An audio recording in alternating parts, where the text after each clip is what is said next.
Hi, நான் சிந்து. இன்னைக்கு நம்ம பார்க்க போகிறது ரொம்ப இன்ட்ரெஸ்டிங்கான உருளைக்கிழங்கு புட்டு.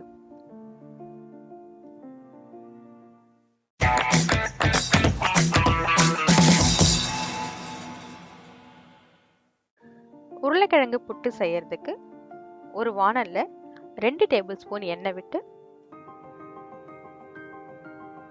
1 டேபிள் ஸ்பூன் கடலைப்பருப்பு, 1 டேபிள் ஸ்பூன் உளுத்தம்பருப்பு, 1/2 டீஸ்பூன் கடுகு சேர்த்து நல்லா பொரிய விடணும்.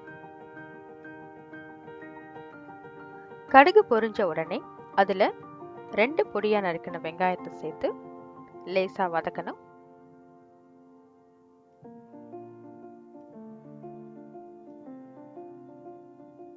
அடுத்ததா காரத்துக்கு 2 பச்சை மிளகாய்,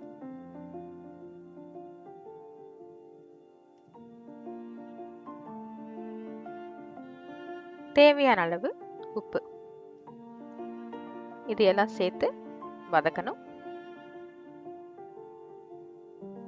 வெங்காயம் வதங்கின உடனே அதில் 4 வேக வச்சு மசிச்ச உருளைக்கிழங்க சேர்த்துக்கணும். அது கூடவே கொஞ்சம் கருவேப்பிலை. இப்போ உருளைக்கிழங்கு நல்லா கலந்த உடனே அதில் கொஞ்சமாக தண்ணி சேர்த்து 20 நிமிஷம் நல்லா அதை மீடியம் டு ஹை ஃப்ளேமில் குக் பண்ணி எடுக்கணும்.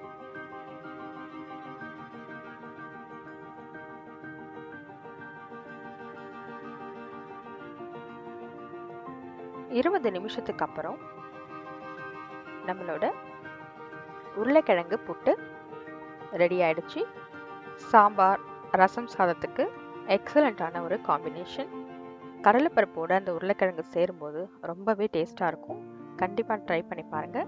நான் வேறு ஒரு இன்ட்ரெஸ்டிங் ரெசிபிஸோட உங்களை திரும்பவும் மீட் பண்ணுறேன். தேங்க்யூ.